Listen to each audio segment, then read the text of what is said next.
Hello, I'm Joe Cambray. I'm president and CEO at Pacifica Graduate Institute, and it's my great honor and pleasure to interview my colleague, friend, and fellow analyst, George Hogenson. George and I have known each other for many years and shared many common interests.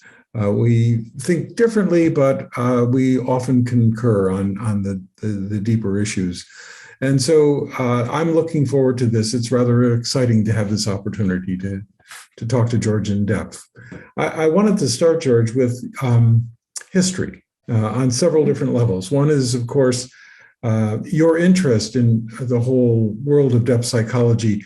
But in particular, you represent a rather unique breed in a way that you came to the whole issue of the relationship between Freud and Jung, not through analytic practice, but as a scholar. And that there's more currency in that in the contemporary world now with that. But I think at the time in 1983, when your book first came out about Jung's struggles with Freud, it was really a rather unique book. And I thought maybe you could tell us a little bit about that. Yeah, well, it was a bit unusual in a number of respects, and in fact, caused some turmoil actually very, very early on. Maybe I'll touch on that even before it was published. But I got into this, everyone has a different story about how they became involved with Jung. I did not begin to be involved with Jung. I did not read Memories, Dreams, Reflections and think that I had discovered some extraordinary, life-changing text. In fact, I once surprised Tom Kirsch by telling him that by not mentioning Memories, Dreams, Reflections as one of the books I would take to a desert island. He was quite astonished by that. My original field of work was Japanese philosophy, really, and Western philosophy as well, but Japanese philosophy, and which I'd started out in as an undergraduate, and then I had 1 year of graduate study in East Asian languages and literature at Yale before I went in the Air Force for 4 years. I was on active duty for 4 years, but before I went, literally the day before I left Yale to go into the Air Force, I stopped by Yale Press and picked up Paul Ricoeur's book, Freud and Philosophy, which I took with me and was one of I took a small set of my books with me into the Air Force, which I spent 4 years there. And Ricoeur's book was extremely important. I'd read Ricoeur prior to that because I was very interested in philosophy of religion. But his Freudian philosophy had an enormous impact on me.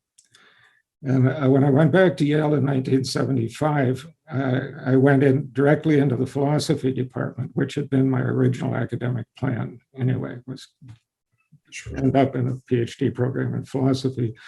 But by then I had decided not to continue with the Japanese philosophy. And so I went into Western philosophy.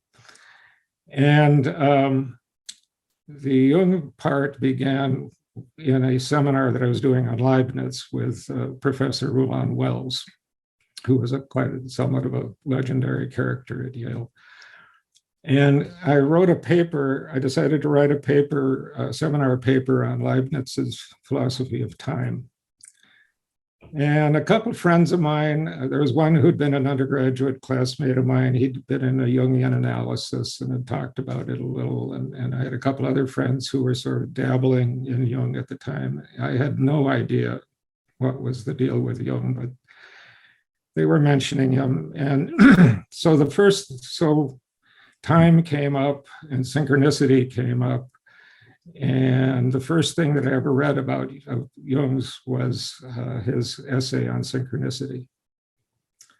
And the first secondary source that I ever read on Jung simultaneous with this was Maria von Franz's Number and Time.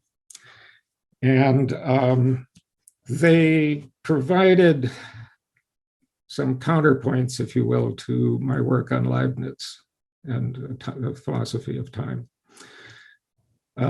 Go forward a little bit.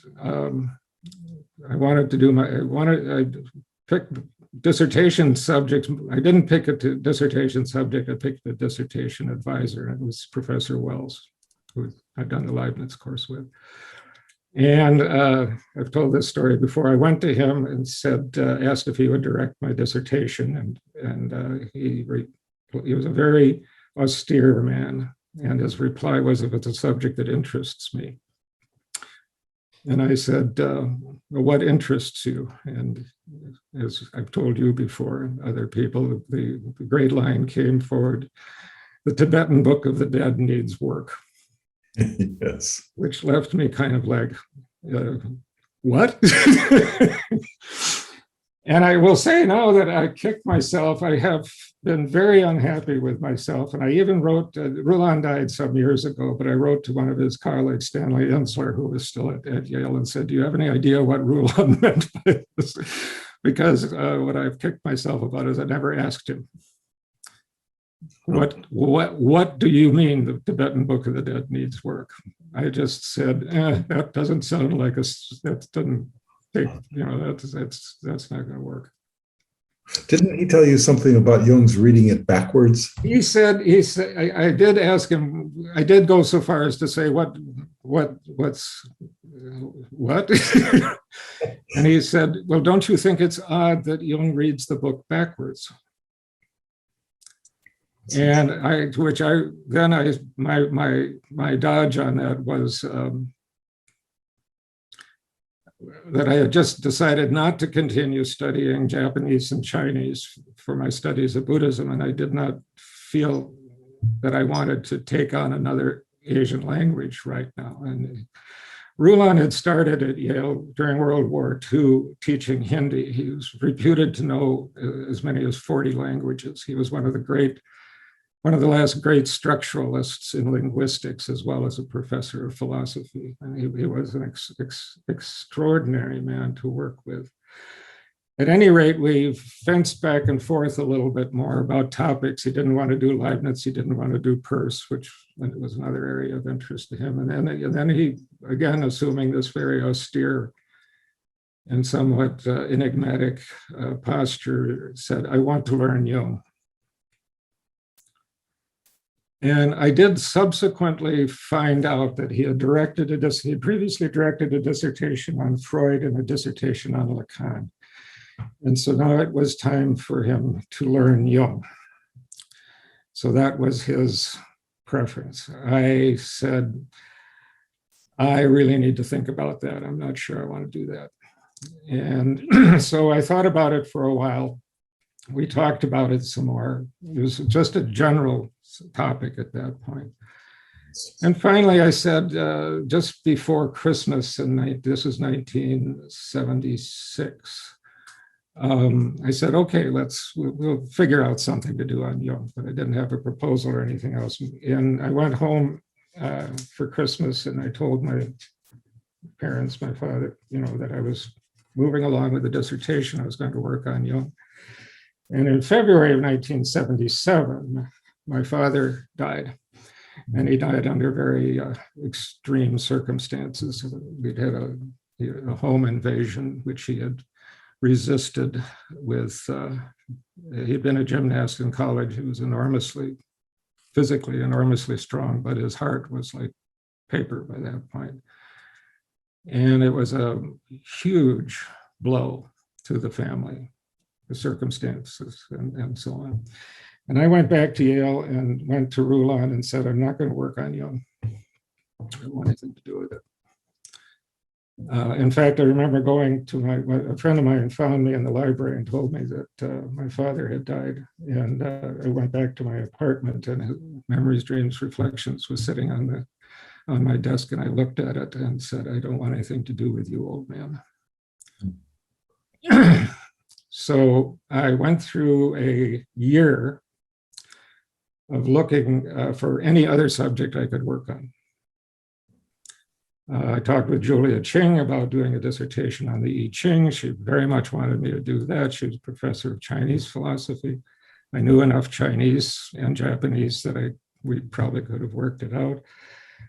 Talked to a couple, that didn't work. I talked to a couple other people about other subjects. This went on for a year. And then in about a year later, this is where the complications again come in. I had continued during graduate school to work under Air Force Reserve officer status at the Pentagon on a variety of things, including part of the time on East Asian politics. And Morton Abramowitz, the Deputy Assistant Secretary of Defense for East Asia and the Pacific, wanted more information on fifth generation Japanese computer development and asked me to go back to Japan to interview people who were working on computer development in Japan. This fit in neatly with what I wanted to do, because there were a couple of people from my previous work in Japan as an undergraduate that I wanted to see. And the most significant, and this is the person who probably more than anyone else in the end got me into studying Jung, was the Jesuit priest William Johnston, the great mystic, that wrote The Still Point and translated The Cloud of Unknowing and commented on it, translated the novel Silence that became a movie, deeply involved in Buddhist Christian dialogue. And I'd been introduced to him as an undergraduate when I studied in Japan by Masao Abe, the Buddhist philosopher. And I'd written to Johnston and said, I'm coming over and I really would like to spend some time with you. He says, well, the time that you're going to be here, I'll be in a silent retreat in the mountains outside Kyoto with Buddhist scholars. But I will come down from the mountain. There's a little cottage at the bottom of the mountain where I'll be that we can meet there. So I got down to Kyoto, meanwhile, of course, working on fifth generation computer systems in Japan and finding out what was going on with all of that, so I could report back to Mort Abramowitz. And Johnston came down and we met in this little tiny cottage. It's just like a little, a caretaker's cottage or something like that. And we talked for about 2 hours, and I laid out all of the business around my father and one thing and another and what to do. And he finally at the end said, I really do think you ought to work on Jung. And I went back to, he had a longstanding interest in Jung, but he never brought that in as you ought to do this because I'm interested in it. There's a much more, Johnston and the Zen master I'd worked with, Seikyu and Koratsune, were two of the most profound human beings I've ever known. And Johnston, he said, I really do think you ought to work on Jung. And so I went back to Yale and I marched into Rulon and said, okay, let's go. And I finished my dissertation in 12 months. Yeah, that's there. How do you understand that really powerful resistance to getting nearer Jung and his thought around the death of your father?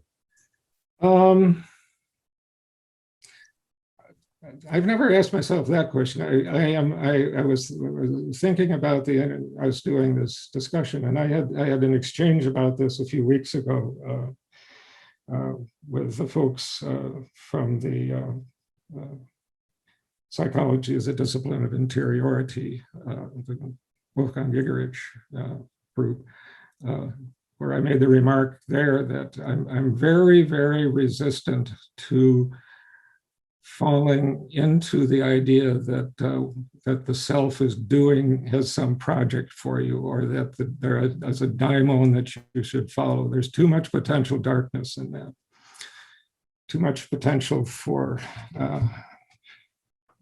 losing your own agency. Yeah. Put it that way. So there's this, so I'm and quite candidly, I did other things for the next, besides transforming my dissertation into a book and writing a couple of little things. I went on, when I finished my PhD, to teaching in the School of Management, where I taught political analysis in organizations, and also ran the research program, faculty research program on international security policies. So I kept very actively involved with the defense business, and didn't do a great deal with Young until I moved to Chicago. And I moved to Chicago to the MacArthur Foundation to be the associate director of the program in international security and arms control. So from 1979 to 1989, for 10 years, I was primarily concerned with arms control and national security policy. And continuing to think about Young, I got the book produced and out. And it was only then that I really decided, okay, this is now 100%. Got my clinical training, did my analytic training, and that's been what I've done for the last 30 years. But the resistance, I've never quite phrased it in that way, to tell you the truth, but it was, and of course, once I made the commitment to the dissertation, and part of this was Rulon Wells, part of it was the subject matter. As I said, I wrote the dissertation in 12 months, which was something of a record for producing a full-fledged dissertation in philosophy.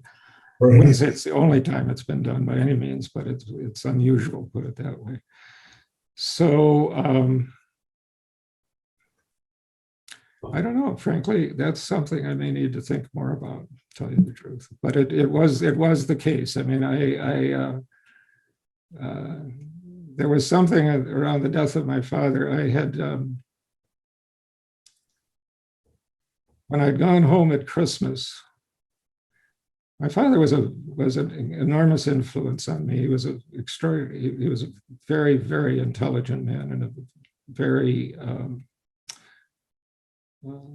kind man in many ways. I probably learned more growing up with my father than any other teacher I've had, because he started very early on reading to me, and not just reading children's books, but reading and reading and reading everything under the sun, mythology, classical literature, great books, stuff, and so on. And also teaching me how to do things like carpentry work. He was a civil engineer.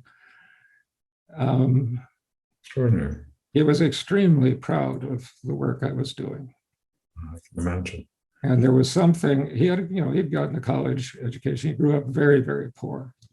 And but he had gone to college. He was a successful civil engineer.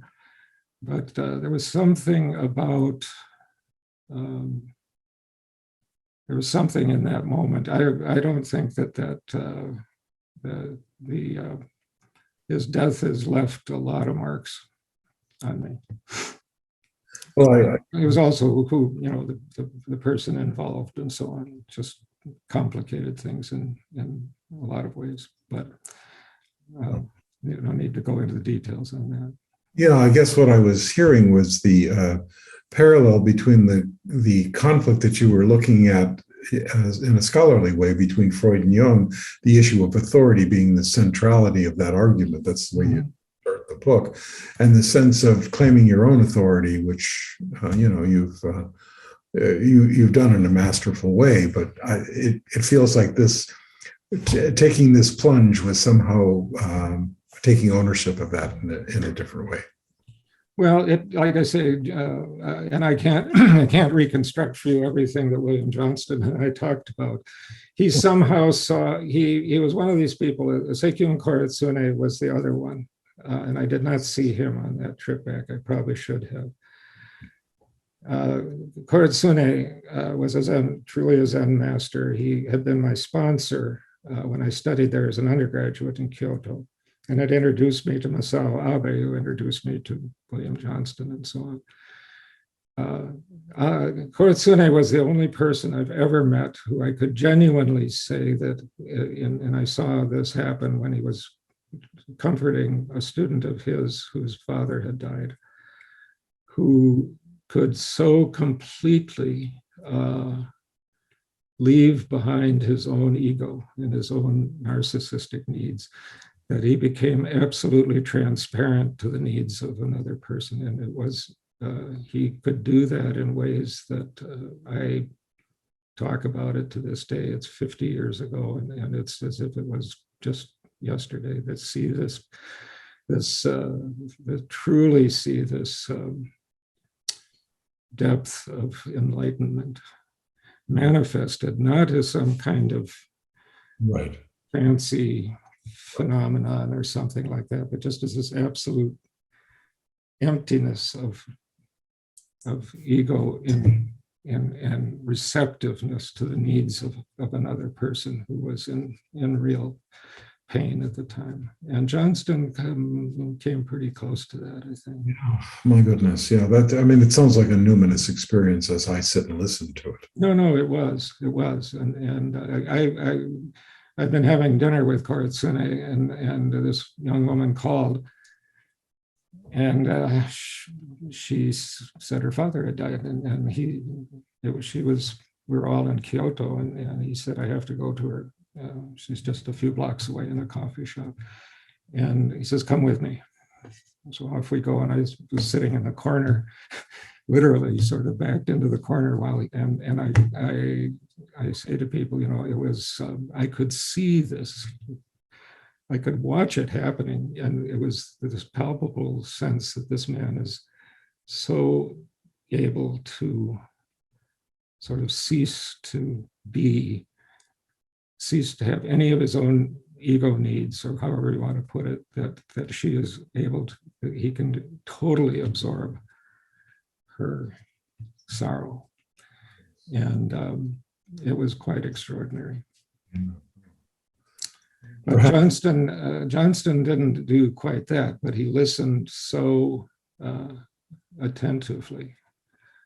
And then he seemed to see where the things needed to go. No.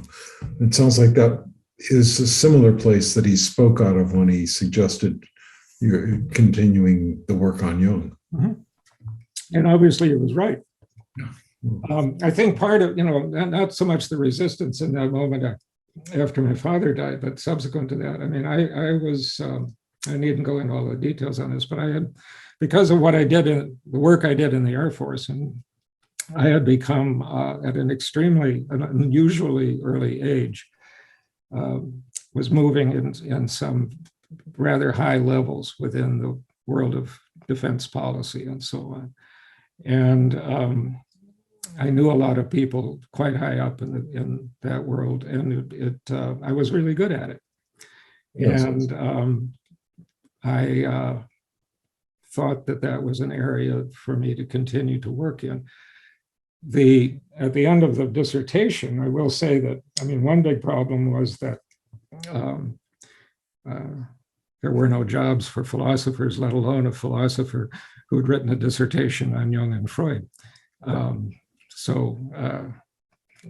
But I again I met people and knew people, and got to teaching at the School of Management precisely because of my background in national security policy, which was already quite well established. And I taught there, but I also then, like I say, I chaired, we set up, it was a committee more to help orient people, faculty members who were not familiar with national security policy, to what was going on in this field, so they could be more literate about it. And this is right at the beginning of the Reagan administration. And those of us who were involved in that world were becoming very deeply concerned about the direction things were going. And so trying to educate more people was an important part of responding to some of the craziness of that 1980 period.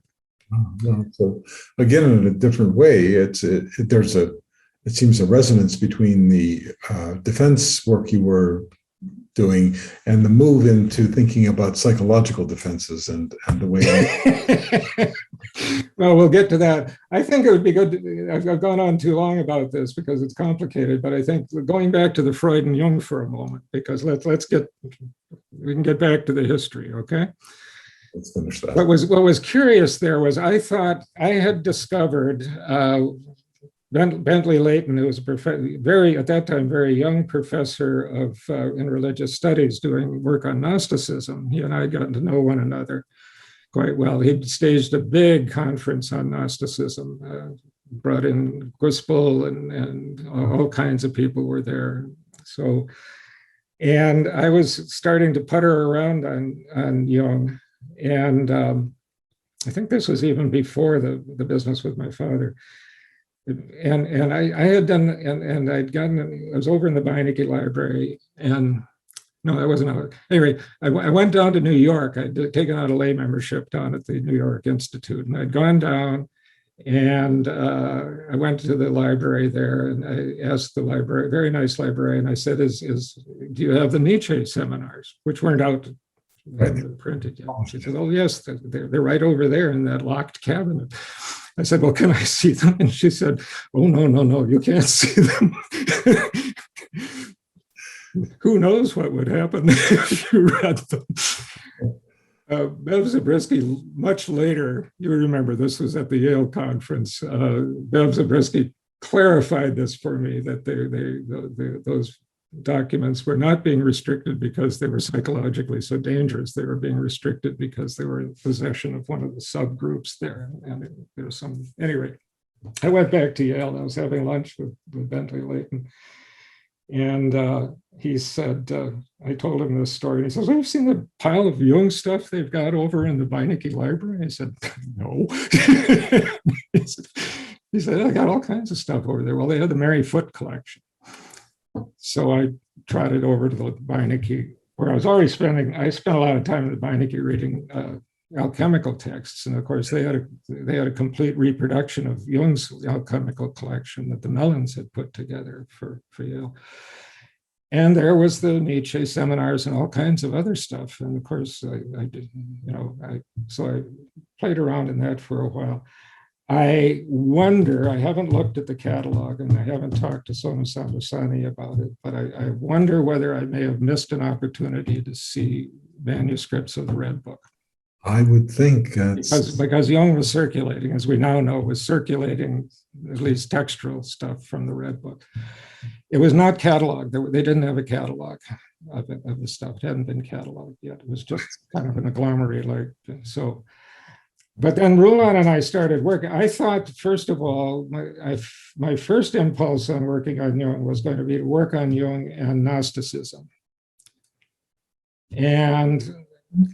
But what happened, just to clarify how the book began to take shape, or how the study of Jung and Freud began to take shape. And here I somewhat differ. I differ rather significantly from Sonu Samdasani, for example. I think Sonu is exactly correct when in his book on modern psychology, for example, and elsewhere, he says, I think he's exactly correct. You have to look at Jung without Freud. I think that's exactly correct. To which I would reply, you can't look at Jung without Freud. And frankly, you can't look at Freud without Jung. And what happened is the further Rulon and I went on working on this, the more evident became that I couldn't go into any of these areas of the later Jung.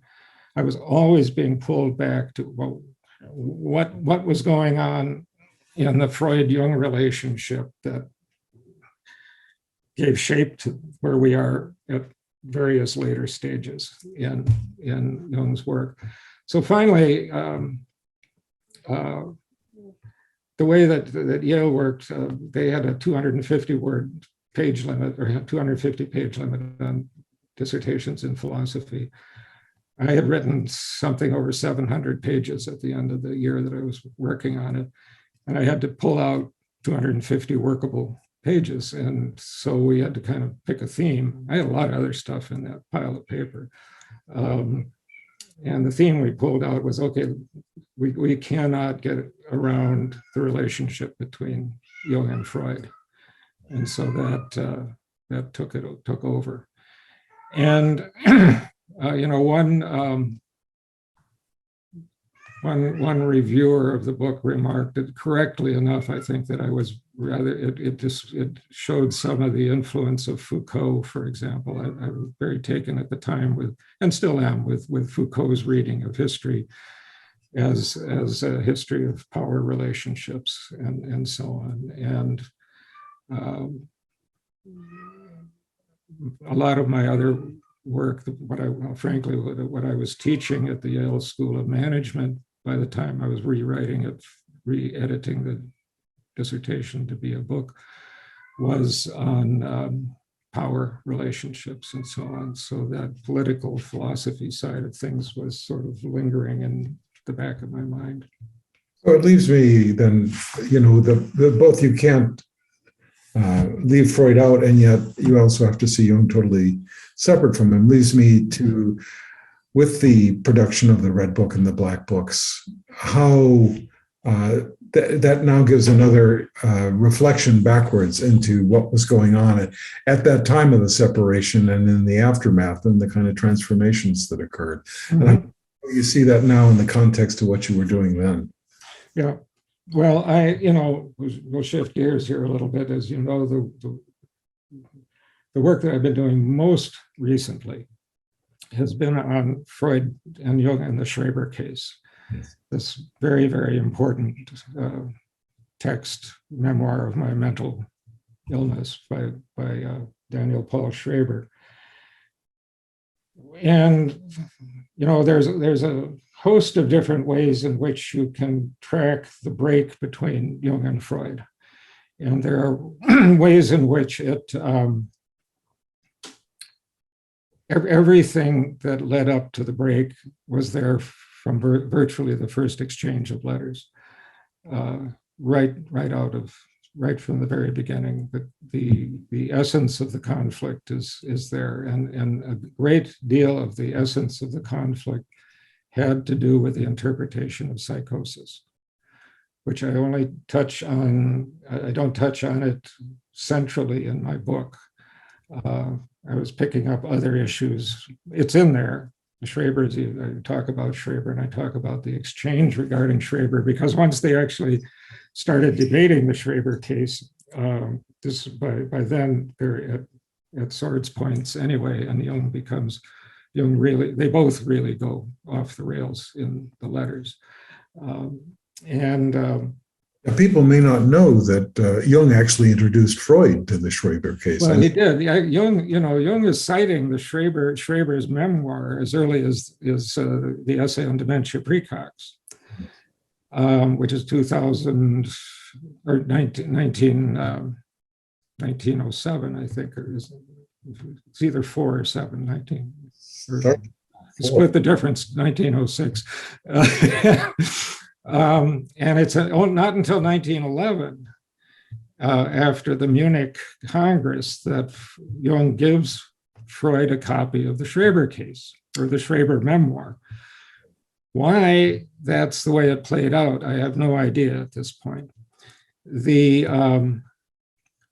Freud turns around right away and writes his paper on paranoia, a case of paranoia in a psychotic case.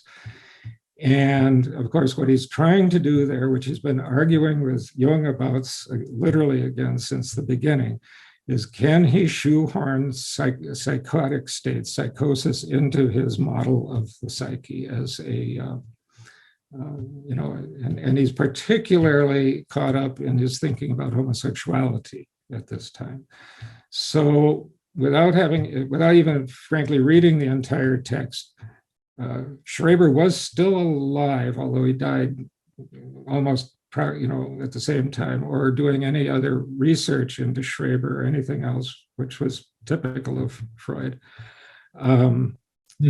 He recasts the entire Schreber paranoia as as a response to Schreber's homosexual desire for his father. And that this is where paranoia comes into play by way of Freud's particular way of thinking about projection and so on and so forth. The problem that he has, and this, we'll get to the Red Book in a minute because this is very important. The problem that he has, as he himself acknowledges in a footnote in the text itself, and then Jung just lands on like a ton of bricks, is that the theory of neurosis that Freud has been working for this at this point for this is all the way along, allows for the withdrawal. They're arguing about libido. We've always been arguing. Allows for the withdrawal of libido basically from an object, singular. Yes. It gets withdrawn from an object, and you generate the neurosis, conversion phenomenon, or whatever you're talking about, by virtue of that movement of libido. But with a psychotic, the first thing that happens with a psychotic experience is that the psychotic experiences, and it seems that at that period of time, this was literally considered a prodromal symptom of going into dementia precox or schizophrenia, experiences the loss of the world. So Schreber imagines God is destroying the world. He's turning me into a woman. So you get the loss of the world, you get this strong feminine. Right. Identification, yes. And God is going to repopulate the world by having intercourse with me, Schreber, having turned me into a woman. So you get loss of the world, you get this strong feminine fantasy or figure, if you will, showing up.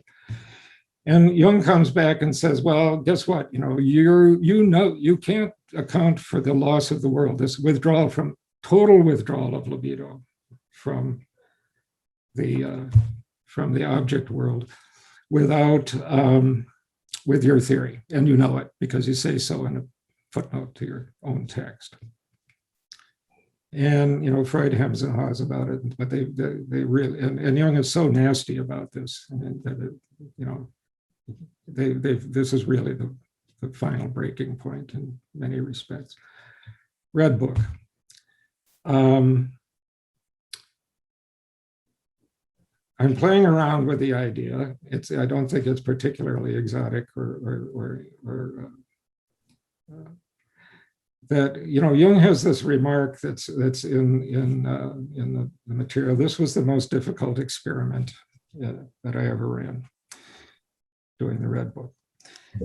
It strikes me, John Beebe and I had a little exchange years ago. I think you were there. That was this history conference out in San Francisco, and I confess I'm sometimes a little given to being a little bit flippant about things. And I made some remark about how everyone knew Jung was nuts at the time. And John got very put out and said, well, I've seen plenty of psychotics and Jung wasn't psychotic, which I completely agree,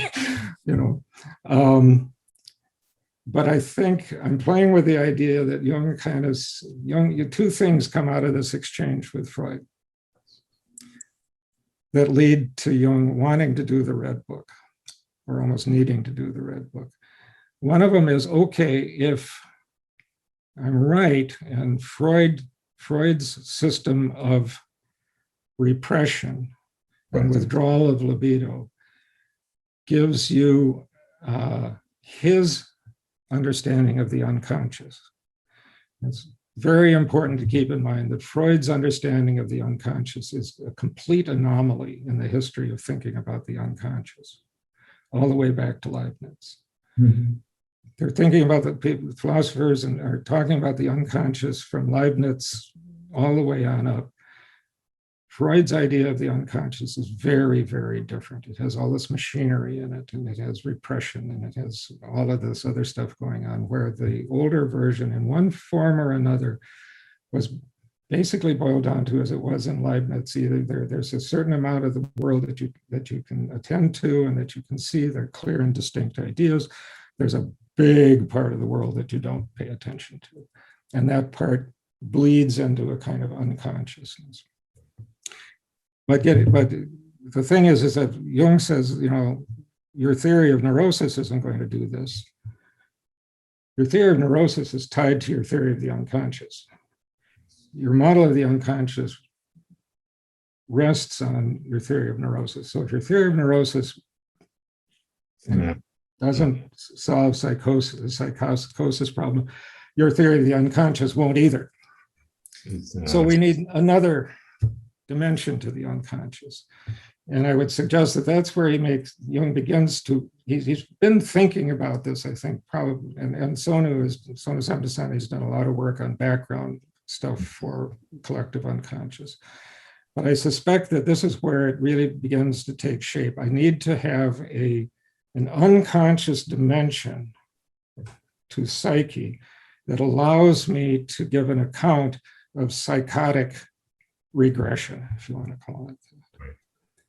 And that requires a different model, not only a different model of the relationship between libido and objects, but a different model of the structure of the unconscious in order to account for psychotic phenomena.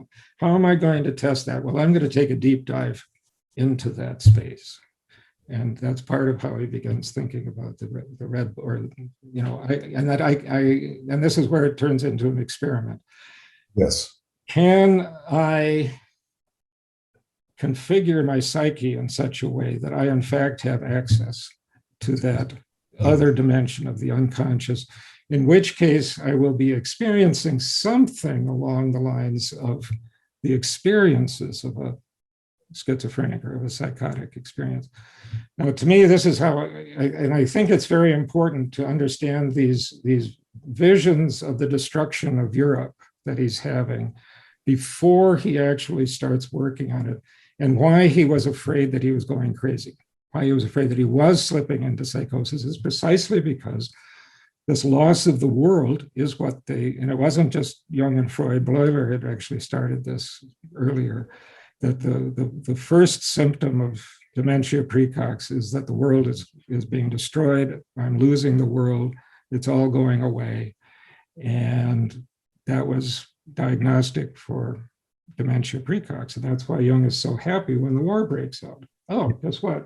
I was just sort of semi-precognitive here, So that's the deal. The other thing about it is the paper that I wrote, that little paper that I wrote a while ago on the Schreber case, which is just a sketch, really.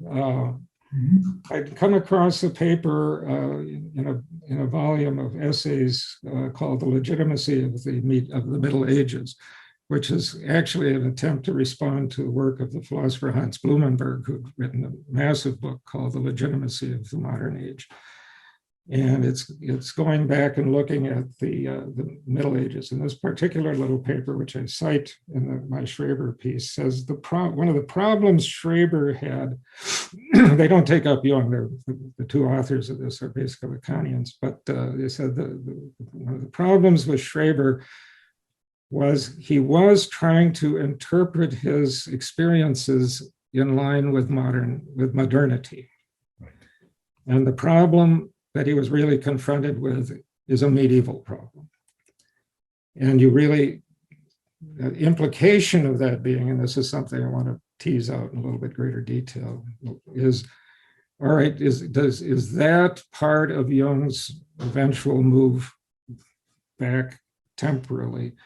Yes, the medieval. In order to, capture this, it even gives you some sense, whether he's thinking about this explicitly or he's simply falling into it this way. Why does the Red Book look like a medieval illuminated manuscript? It's because he's working on a medieval problem, not a modern problem. Or that the interpretive dynamics of the Middle Ages gives you a purchase on the material that he's working with as he gets into this space.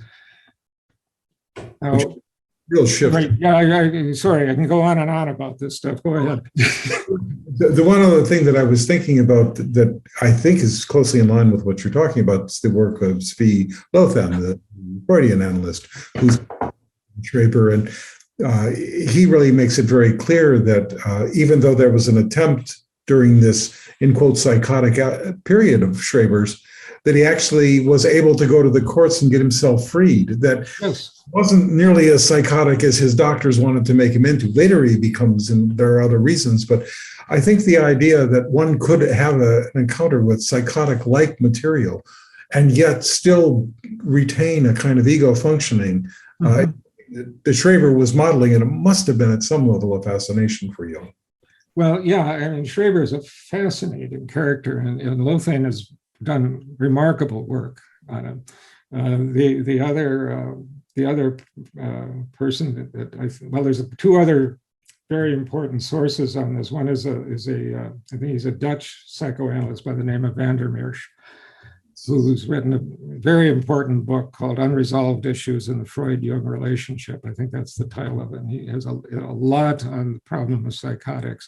The other one is the philosopher Gilles Deleuze, who picks up on Jung early. And there's, again, another extremely important book by Christian Kerslake called Deleuze and the Unconscious, which we can get into that in terms of the history, the history of Jung's own thinking about a bunch of things that I think talking about history as a general thing, there has been over the last few years an absolute explosion of writing about this, that, or the other, a multitude of issues in the history of Jung's work.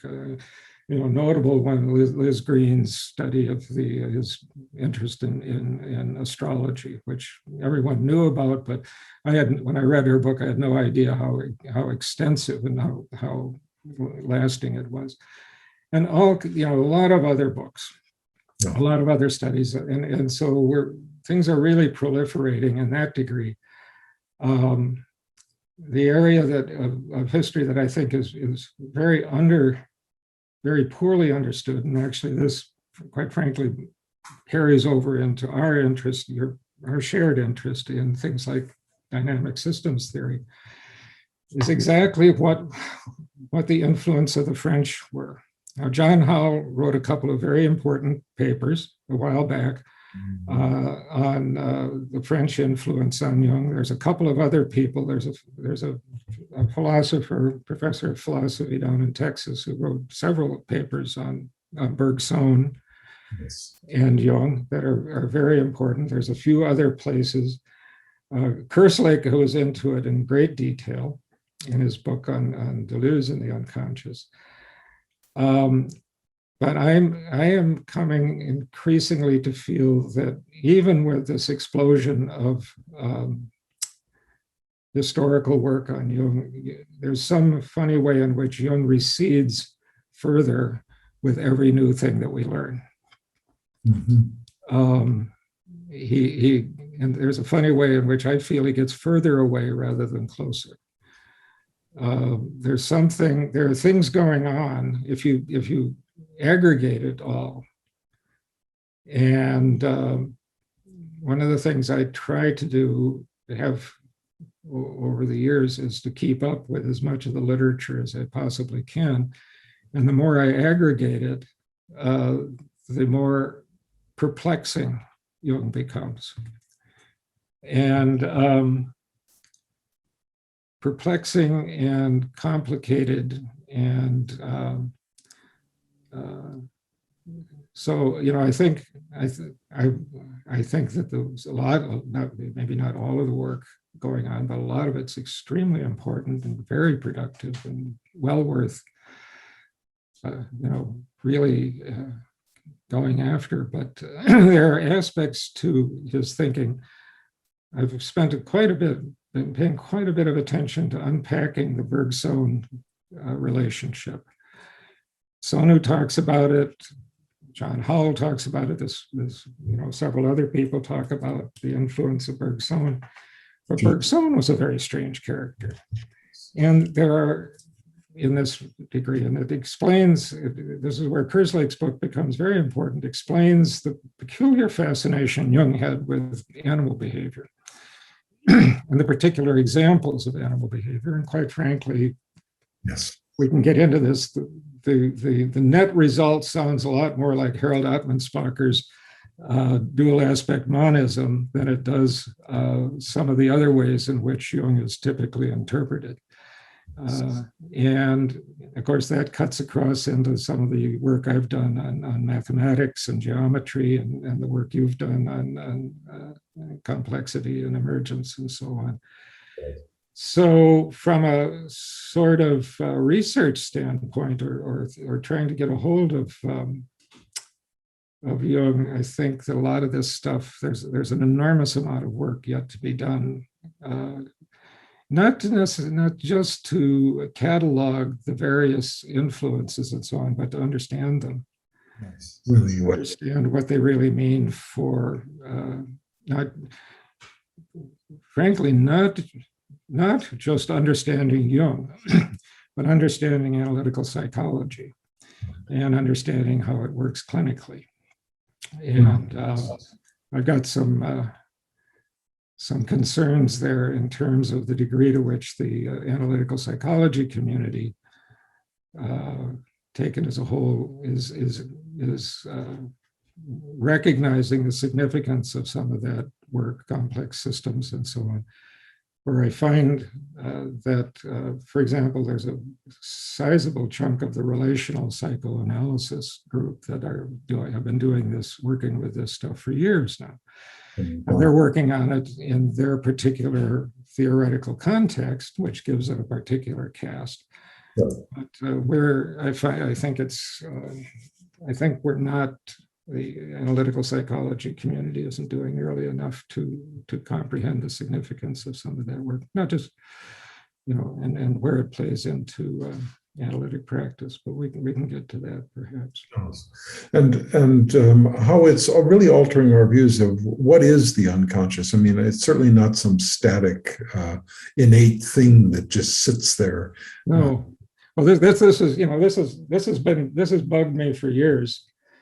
It's probably why I started the work on archetypes and so on. I'm sure that whatever, forge ahead. One of the things in my experience in analytical psychology that just drives me up a wall is the archetype of the X. Yeah, very flat-footed. The archetype of, the hero. long blank, put whatever you want to in there, and now you can talk about it as if it was an archetype. And my reaction to that is, well, what do you mean it's an archetype? I'm looking out my window here in my study at home. There's our neighbor's fence is there. Do I want to talk about the archetype of the fence post? A lot of fence posts in the world. How do you determine that something is archetypal? Well, Jung gives us some important clues. They are his clues to what makes an archetype seem to me to rarely correspond to what people talk about when they talk about archetypes. It's overwhelming. Right. It possesses you. Yeah. It takes over. You can't resist the archetype. It's numinous, but he means that for real. Yeah. And we're sitting around so many. I'm going to get in a lot of trouble for this but it's I'm getting too old to worry about it.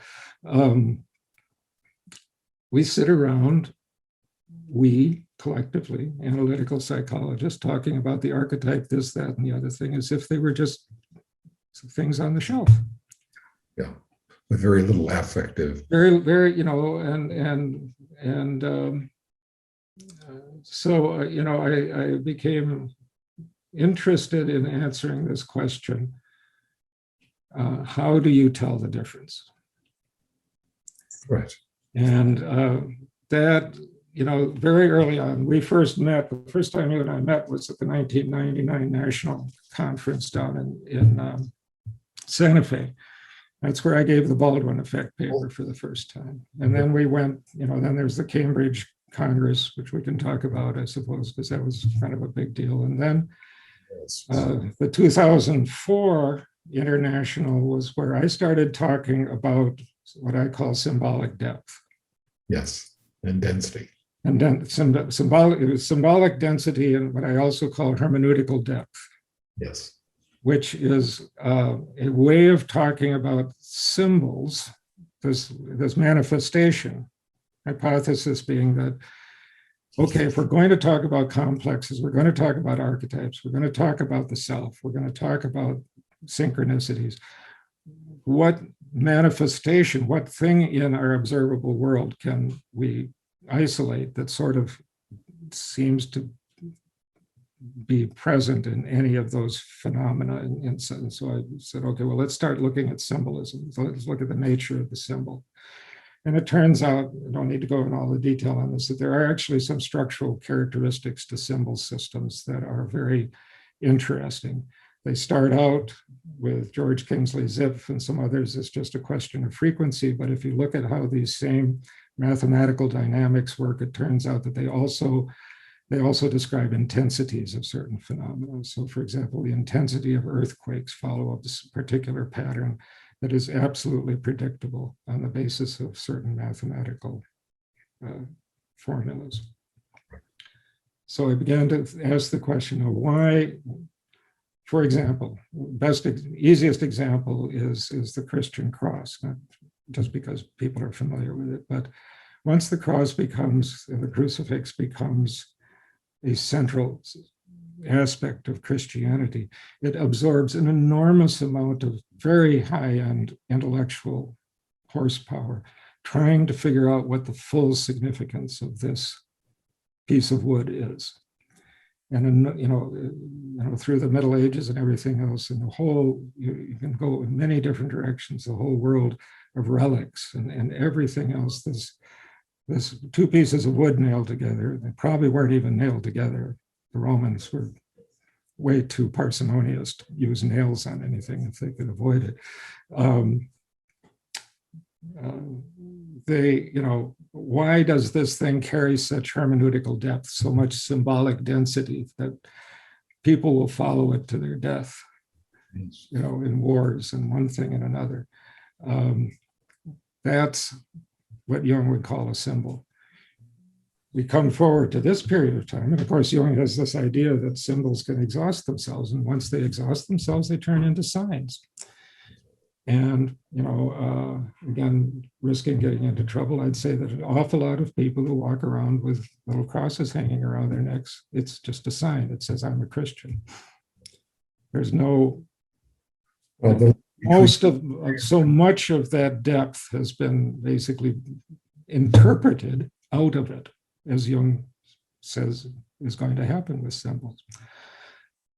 So, this idea of as you know, I've done a number of papers trying to tease out how we can think about why certain, what are the dynamics, you might say, what's the formal structure underlying the possibility of this kind of depth of significance, and then how does that scale? How does that move from the level of the complex to the level of the archetype to the level of the self and on up to synchronicity? So that's sort of the overarching project that I've had for since 2004. So I suppose the last 16 years, until just now going back to some of the historical stuff. Yes, that accretion of libido of sorts. I mean, that the symbol begins to take on for the individual these numinous qualities. And usually it's in some way it's connected with the collective. I think that's absolutely correct. Well, I mean, I think the cross, for example, is obviously a cultural thing. I mean, it drives an entire civilization. for 2,000 years, or at least for 1,500 years, you know.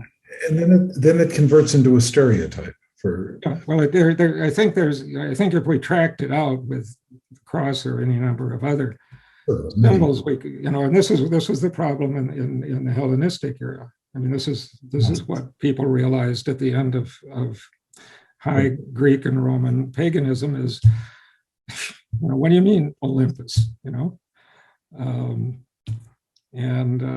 You know, the famous story of, you know, great Pan is dead. This, you know, the end of one symbolic cycle and the beginning of a new one, where a whole new apparatus, and I do go into this in my book as early as that the whole, as a, you know, and here's where, see, I think it's very important to keep in mind that Jung's, you know, we again lose track sometimes of the significance of Jung's distinction between the archetype in itself and the archetypal image, and that the archetype in itself is going to, in some sense, be there in perpetuity.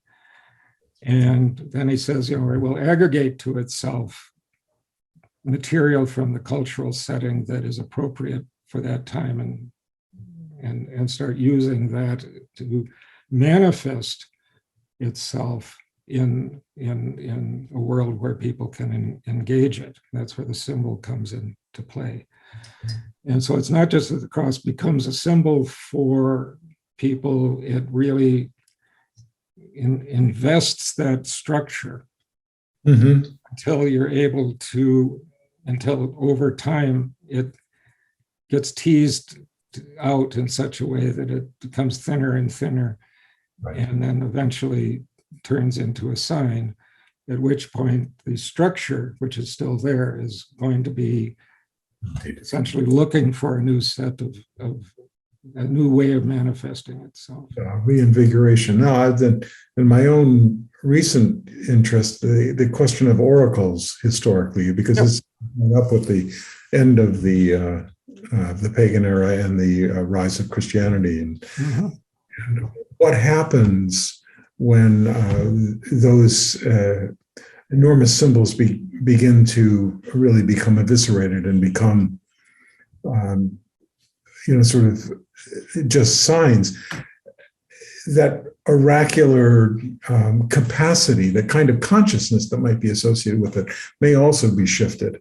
And are we at this point, this is a question, are we at this point in history undergoing a new paradigm shift, that there may be a change in the kind of distribution of archetypal energies? Well, you know, first thing I do say about that is I think even we get a little fascinated by the speed of modernity, but some of these things still move pretty slowly. And if you go back to, you know, the decline of ancient polytheistic systems, it took a while. You can arguably begin to mark, say, a decline in Christianity from the Reformation, if you want to. There's probably a couple other places. I mean, Luther blew a big hole in the structure, at least of Western Christendom.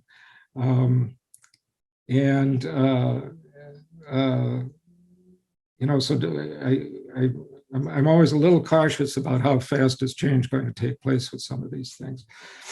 That said, yes, I think, you know, I think that I just wrote a note to, I rarely comment on the IAJS chat thing, but I just sent in a note about regression. Because, you know, again, Jung, I'm pretty sure Jung has a very different idea of regression than Freud does. Freud has this stage idea that regression is this movement back towards earlier object relations in an attempt to constellate libido in some satisfactory way. And that's what regression is. So you get this temporal movement back through the developmental. There's this other way that comes up, frankly, in the complex dynamic systems literature, which is that you're not moving back, you're just taking a structure and you're loosening the pieces up. Yes. And then they rearrange themselves and they come back together again, but they don't go back to some earlier form. They become a little more, they loosen up, the structures fall apart to some extent, which allows for, to use that technical language, a move through a phase space to a different attractor state. Yes, exactly. And so you're not going back, you're just, so are things loosening up? And, again, history is kind of funny this way. You can pick a date, in Barbara Tuchman's book, The Guns of August, she starts out with this account of the burial of Edward VII, I think it is, or something, the king, and all of the cousins, all of the royal cousins from all over Europe, William and a whole bunch of others, they're all related to each other. They all come to the funeral, all of Victoria's grandchildren or whatever they were. And as she says, this is the last time that they would ever be together. World War I comes, and that entire historical regime, which by that point was set up around 800 with Charlemagne, and so you're talking 1,200 years here roughly, collapses. And then you get from 1914 to the present, I would say is a continuum Yes. of this process of disaggregating. I suppose if you wanted to be Michael Fortamish about it, you'd say that it's deaggregate, reaggregate, deintegrate, reintegrate. Yeah. So, but I think it's a much slower process than people like to think sometimes. Real archetypal change. But being in this process of disaggregation, I think, captures something about contemporary society. And yeah, absolutely. I think it's exactly. We're in the midst of it here. Every day. Regardless of what your politics are, the structures are very fragile at best, if not literally falling apart at the moment. Yes, and with COVID, I spent way too much of my life worrying about politics. I try to avoid it these days. Yeah, I think I'm find myself wondering about some of these patterns, the regression in the pattern there. COVID itself is for the novel coronavirus is a psychoid-like element. I think the cybernetics of the biological world are going to be what they're going to be, and anyone who thinks that they can outfox the self-regulation, and there's not some mastermind at work in the background or anything. It's just the system. The system has certain self-regulating structures to it, and if you don't pay some attention to them, they will eventually start to self-regulate. And with consequences in some way, and it is something, though. Does it not point to something about that dysregulation? No, absolutely. It's global at this point. Absolutely. So, then we can. It's been a while. The relationship between the archetypal and the ecological, and Deleuze is touching on this. This is not a new thing, but I'm looking at the 21st century, and with the change to a systemic consciousness, seeing what was largely invisible before, and the interconnections between things that was really in the realm of the fantasy or certainly unseen. And so that itself, what had been called unconscious, is now being seen in a different way. And I think one of the questions I have is there something in the move into the whole ecological consciousness, that larger systemic consciousness, that is part of that gradual shift in archetypal pattern? Well, this takes us to this question of Bergson to some extent that I was mentioning. Now, a lot of this comes out of Christian Kerslake's book, which I think is invaluable. The guy's done an extraordinary service for Jungians, and but like John Hall picks up on a little of it on his book on his paper From Somnambulism to Archetypes, which is a kind of first shot at some of this. But what comes out in Kerslake's book, and then if you go back to Bergson and to several other people, there's an interesting network of influence here that I was not aware of until quite recently. That doesn't come so much from Kerslake. I started digging around in it a little bit. But the somnambulism idea is not just sleepwalkers or seances like Behavior, the dissertation on occult phenomena. Yes. There's this term that Bergson introduces, sympathy. The sympathy between creatures. And he picks it up specifically around the wasp that stings the caterpillar, but doesn't kill it, takes it back to its hole, lets it feed, and so on. And he has this image in Creative Evolution, where he says it's as if they were one organism, right, with two manifestations, so that the wasp knows something. And when you begin looking at how did these folks at that particular time think about instinct? Here's a historical problem: the degree to which we read back from inappropriate historical advances in a field.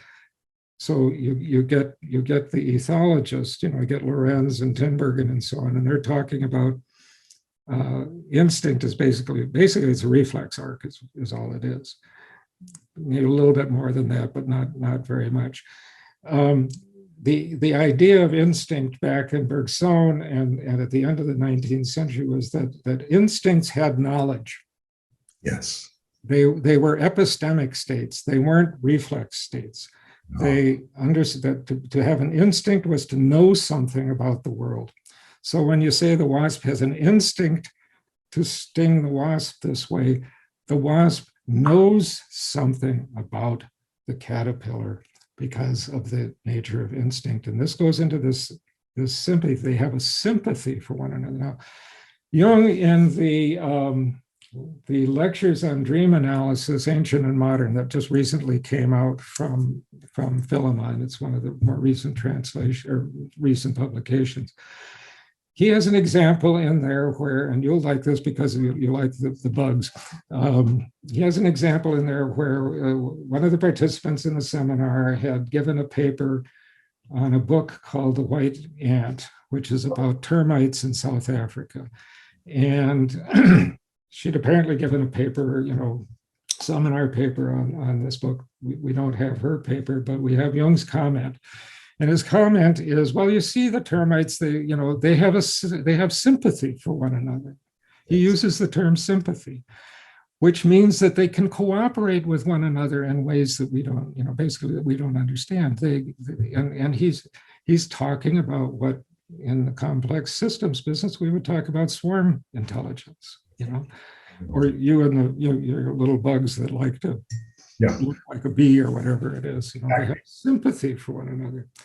You go back into the 18th century, where the French biologists are talking about how they observe bees forming these big clusters of bees that hang from a branch, and how they work together, because there's one passage where one of them says, well, if even one bee makes the wrong move in this big cluster, the whole thing will fall apart.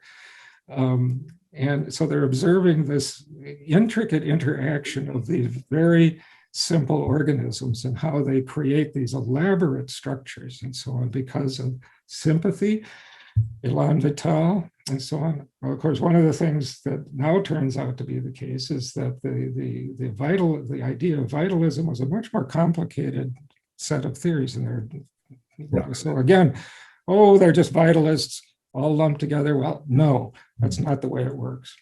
No. And what got interesting to me when I started poking through it was that it turns out that I wrote that paper on Baldwin back in 2000. Well, I wrote it in 2000, in 1999, and then Published it in 201. Published it in 2001 or something like that.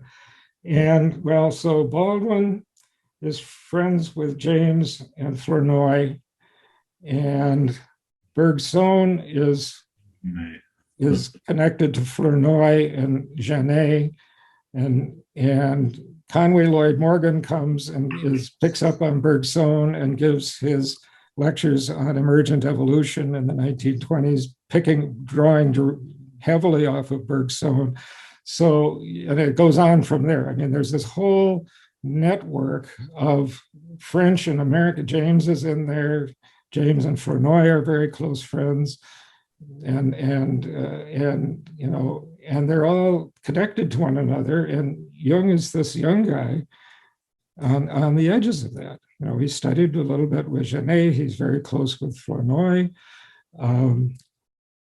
He says, I'm teaching, our first year reading course here at the Institute this year. And so I'm back reading around in some of the early stuff. And he goes on and on and on about the French and how influential they are. It's in the texts, well, I draw on the French, I draw on the French, I draw on the French. And well, this is the French. They're all under the influence of Genet, Bergson, and Flournoy. Yeah, that's right. And they have, and Bergson is really the figure that stands out there because he is really the god of philosophy at that time. And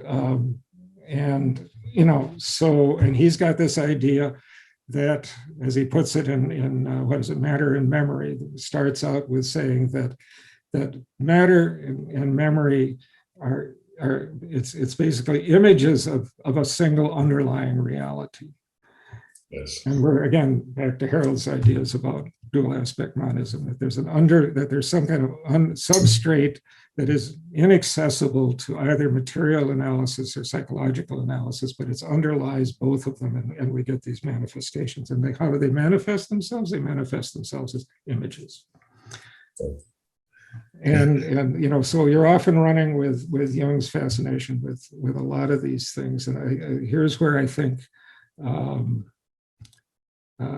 you can begin to put some of these other bits and pieces of the historical work that's going on can begin to get more unity, more coherence, looking at it that way. And of course, I like to think, perhaps narcissistically, that the work that Harold does, or the work that you and I have engaged in, and a couple of other people, Francois over in France and so on, in terms of thinking about complex dynamic systems is an aspect also of talking about the same thing. I mean, I've always, for years, over and over and over, I always cite that example that Jung has of the leaf cutting ant. Yeah, from Morgan. Yeah. Well, he gets it from Morgan, but he's basically saying, no, the image is this whole and here's your ecology. This whole ecological gestalt is the image of the leaf-cutting ant. It's not just the ant. And I think that pertains to how we think about archetypes too. Yes, exactly. The archetype is not a thing. The archetype is a gestalt. It is an encompassing state of affairs that has these overwhelming qualities. And again, the archetype of this or the archetype of that is kind of meaningless unless you're really thinking contextually. Yes. And, I would say, absolutely. Mm-hmm. Yeah, and it seems to me that another aspect of that is the non-local dimension of this. When you're talking about these insects and so forth, there is a kind of distribution of consciousness that it's much more of a field phenomena than it is sort of individual particle-like phenomena. Right. And the question then is, what you were talking about, sympathy. I've heard John Beebe talk about objective empathy. And I thought that's maybe a nice way of catching some aspect of intuition about this noetic quality to intuition of knowing what an archetypal reality, but not being able to perhaps describe it in the way that traditional academics might find recognizable. And yet, as you say, these traditions that we're looking at, these are the things that were pushed out of the academy that are now perhaps trying to find their way back in. Well, some of them are coming back in kind of interesting ways, and we'll have to see how that plays out. I'm not sure that Jung will ever find his way back into the academy, at least in the United States and parts of Western Europe. He's fine in other parts of the world, but there's the aftermath of the 30s and so on, and well, just the aftermath of the break with Freud was so catastrophic in some ways. David Henderson, makes this remark once. He's at Essex now. David once remarked, psychoanalysis only really existed while Jung and Freud were working together. And I think that there's it's one of those things that you say, yeah, but there's a truth in there, that it was when they were really working together, when they were trying to actually make this collaboration work, you had a much more complete attempt. And if both of them were awfully stubborn, they both contributed to the break. I'm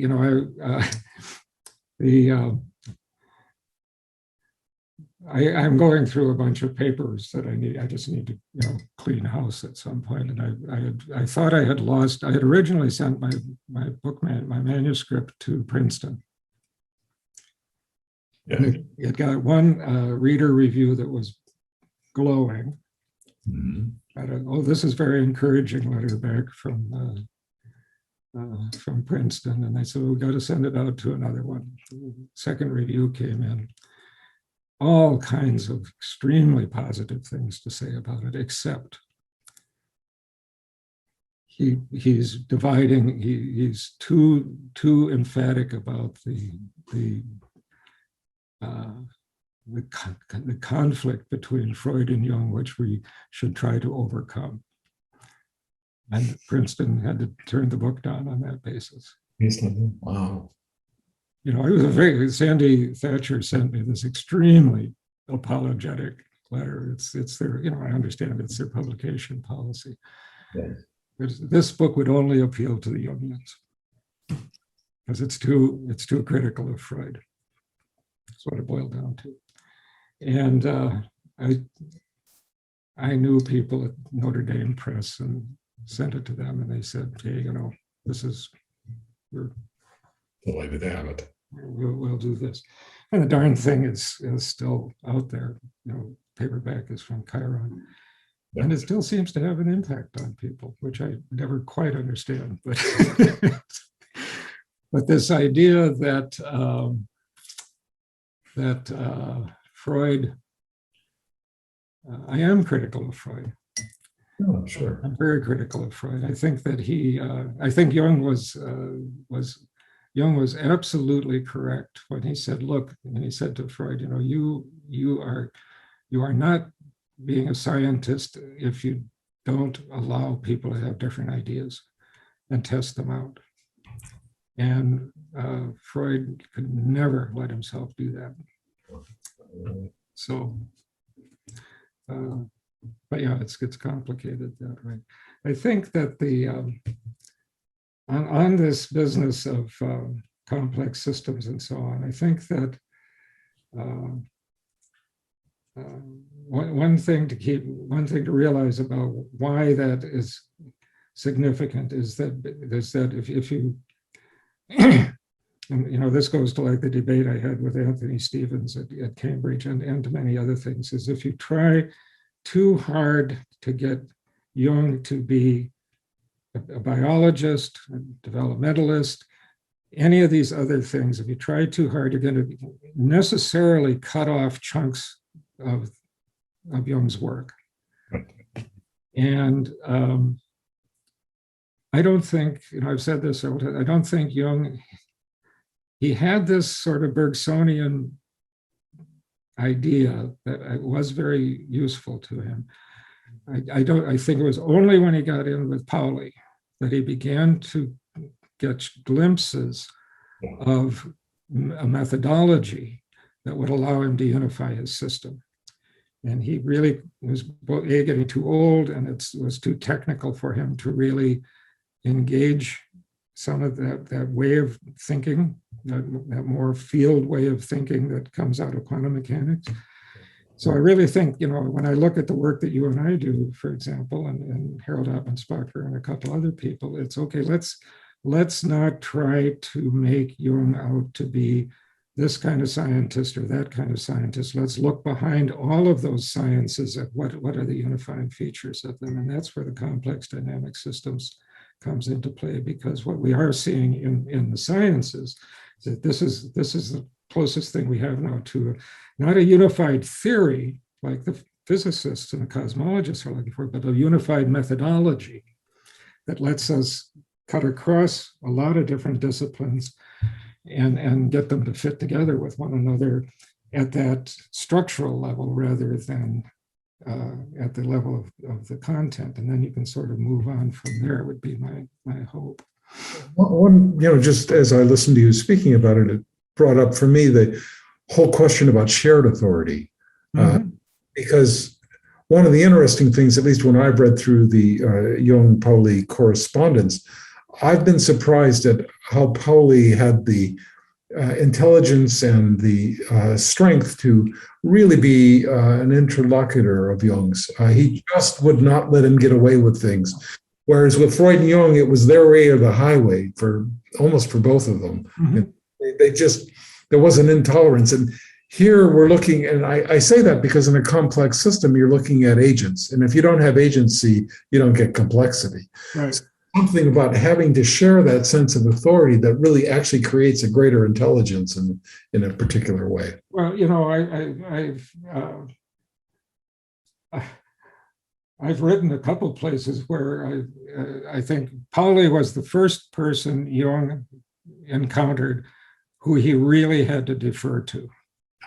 Yeah, exactly. I mean, he could, if Pauli said, no, you're wrong, Jung had to say, oh, okay. And, you go through, when I go through Jung's introductions to one or another other person's book, he's almost always very laudatory. Oh, it's wonderful. Oh, he understood me. Oh, this, oh, that. I think it's all just, silly.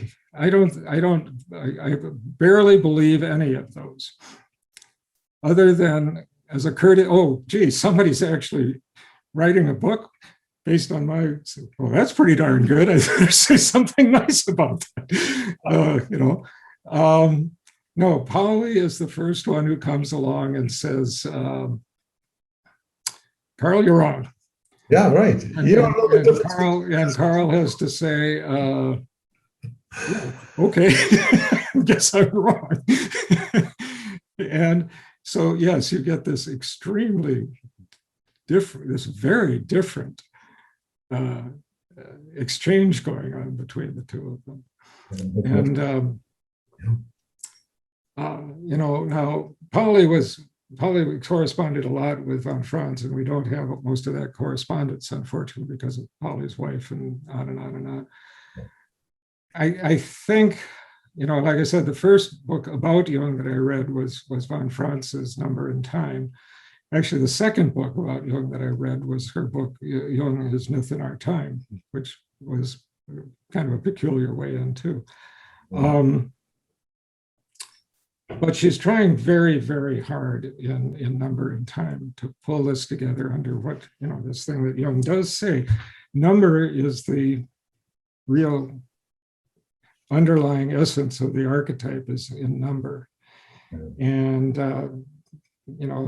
I've heard people criticize von Franz's work. I found it, and I still find it. I'm rereading it right now for my own reasons. I think it's a very compelling book in a lot of ways. She may not be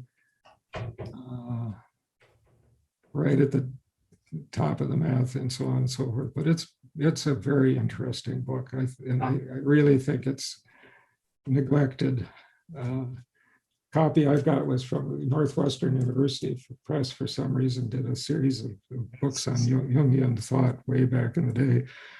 And I don't know, the Chiron's coming out with collected papers. I don't know if they'll have this in there or not, but it's a very, she was right in the middle of that Jung Pauli nexus.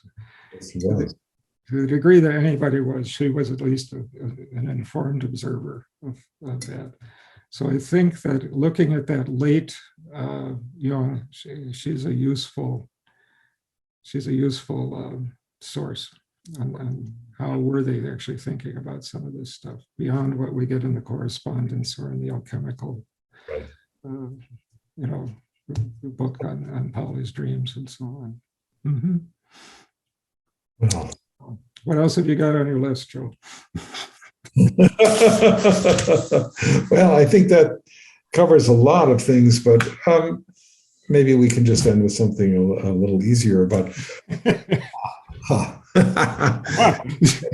you and I share the fact that we came from different disciplines to becoming analysts. I know in my own personal journey, putting those things together was and continues to be an interesting set of challenges because it's looking at similar material, but from a very different vantage point. And what I wonder is whether that says anything to us, because we're not unique in that sense that if I compare Jungians to Freudians, most of the Freudians they go through medical school and they do analytic training and boom, their whole trajectory of their career, where we, I think, reflect something of Jung's polymath sort of dabblings in many areas. And so the question is where is the future, given that kind of multiplicity of interests and sort of study, where does this begin to evolve? I mean, that's why I think complex systems has been so attractive, because it in a way psychologically mirrors the sense of bringing in the disparate and finding the interconnections that would otherwise not be apparent. So where do you think we're heading? Well, that's an interesting question. I think both you and I spend a lot of time on the IAP side of things, where one of the things that's so meaningful about that to me is the degree to which, when you're at that executive committee or being one of the officers, you really get to observe the world of analytical psychology. And for depending on how you calculate it, I suppose 60 or 100 years, give or take, depending on where you cut in, it's all been Western European and North American analysts. And certainly the story of North American analysts is one of diverse backgrounds to a very substantial degree. Not 100%, but we got people who were lawyers, we got people who were business, there were people doing other things who are going to be analysts. So your experience and my experience are not by any stretch unique in that degree. Western Europe, probably a little bit more linear. Yeah.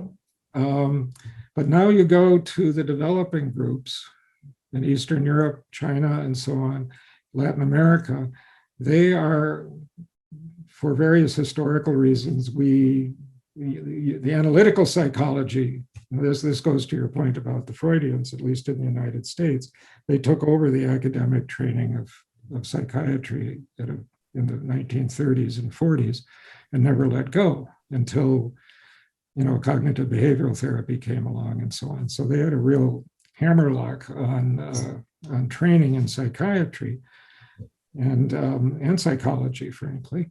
So, which the Jungians never cracked into. So basically, you had to come at Jung from some other angle to a substantial degree. Absolutely. But the rest of the world now, especially the developing programs in East Asia and Eastern Europe and in Latin America and so on, one of the things I'm impressed by, and I think overall it's probably healthy, but you have a lot of quite young people coming out of psychology programs, very well trained, in which they've been able to do it in conjunction with their analytic training. So they're finishing PhDs in psychology and in analytical psychology, so, basically in their late 20s, early 30s, which hasn't been the case in the United States for a very long time, not only because of the academic business, but because of cost and a whole bunch of other factors. So I think that, and I think that's where the future of, obviously that's where the future of a lot of analytical psychology is going to be. And well, it'll be a different animal as time goes on, as probably it should be, It's reflected in all these different cultures. I mean, it's going to basically change. Yeah, that's a kind of diversity, a cultural diversity. That's, one of the areas that for me was always a bit of a deficit, that Jung jumped very quickly from the personal to the archetypal. I don't know quite what's going on, to tell you the truth. I mean, my breakfast, I set up my iPad for breakfast and my cup of coffee. And first I checked to find out what catastrophe has fallen us politically, so I can ignore it for the rest of the day. And then I move on usually to YouTube, and see if I can find something interesting there. And I swear to two things. There are a bunch of people out there who are doing YouTube videos on Myers-Briggs typology, many of which are absolutely hilarious to watch. And my children in particular are devoted to watching some of these, because they get all kinds of funny caricatures of their type. My son's an INTJ, and my daughter will say that, we'll watch one and say, well, that's Peter, all right. it's just what he's like. But more substantively are the number of sites that are growing up all over the place with Jungian stuff on them. Now, I don't look at very many of them. I am skeptical about the quality in many instances, but I can't say for sure which ones I have a positive, I don't know, I don't have the time to do that. But they're all over the place. Yeah, I know. And there is some kind of, I don't know if this goes back to the question of the Red Book or what. The Red Book, as we all know, was a phenomenon. That nobody could figure out what the heck is going on. This thing's selling like hotcakes, flying off the shelves, $125 a pop, and people are buying the darn thing, And so, what's going on there? There is something. I've been asked this a couple of times. Is there is something,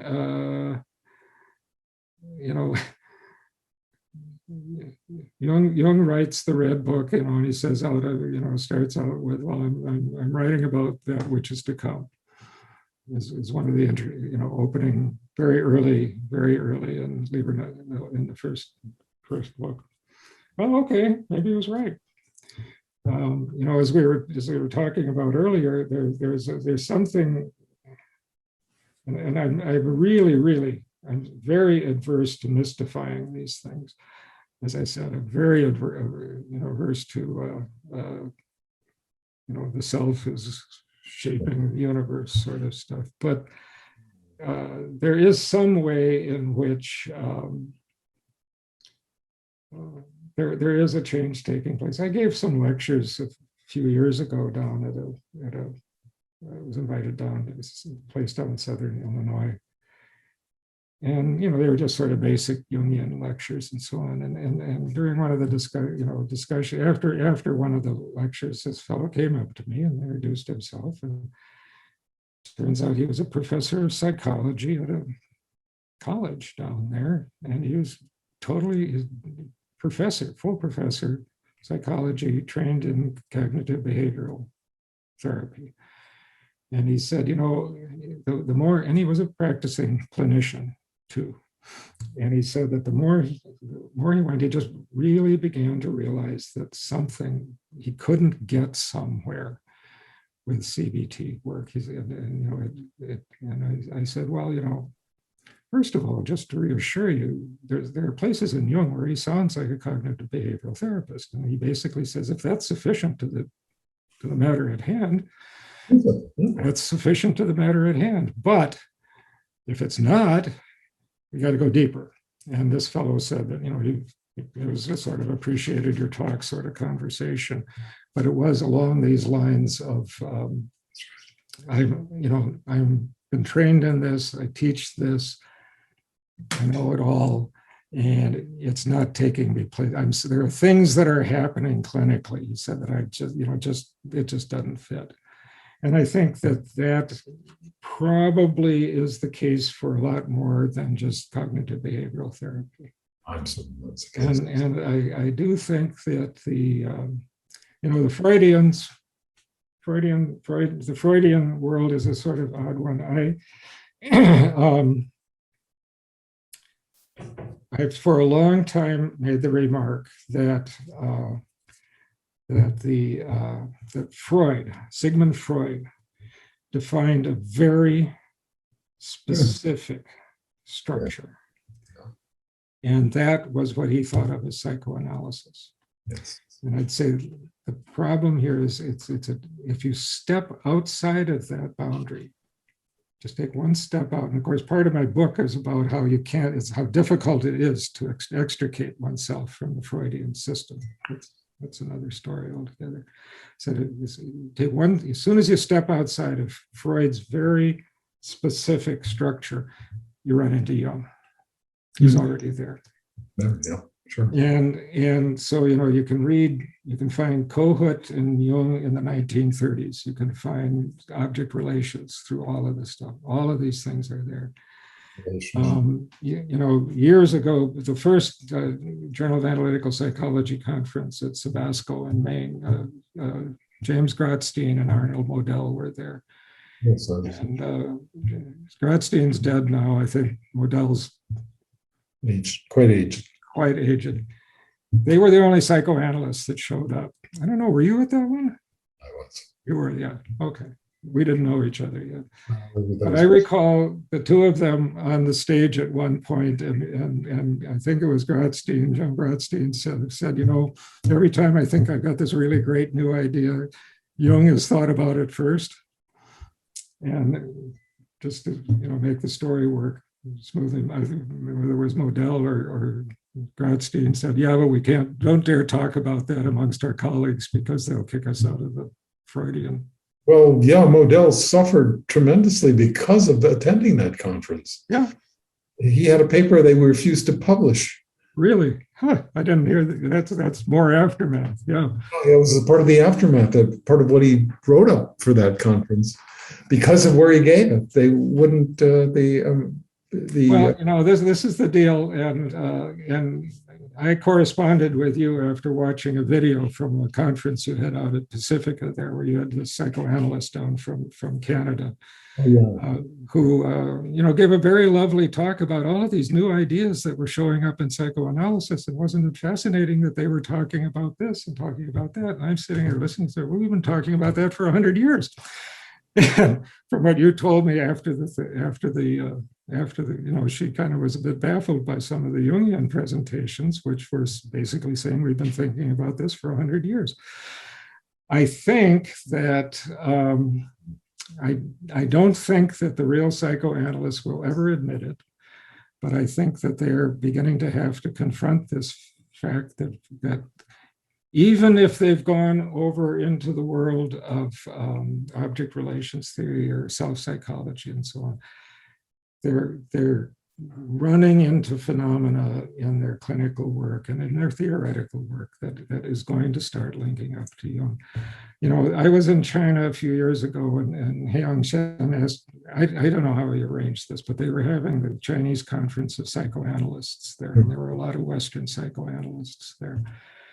And somehow he contrived to, there were going to be 5 brief keynote talks given, and he somehow arranged for me to be giving one of them from the Jungian standpoint. I had no idea what was coming because I couldn't figure out what he was up to. Anyway, I gave an abbreviated version of the Schreber paper.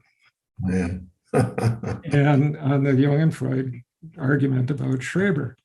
And afterwards, the Americans weren't terribly pleased, I don't think, but I had several European analysts. There was a German whose name I've been trying to track down, who agreed with me. He came up and said, "This, you know, this is exactly what was going on, you know, with them, and you're exactly correct about this." And several other European or British psychoanalysts who were there came up and said, "You know, it was just a short, you know, it was a 20-minute talk. It wasn't a big deal.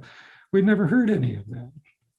It was really interesting, you know, it was just the historical outline. We didn't get into, you know, that this is what they were arguing about and so on. And, you know, we'd never heard any of that. It was really interesting.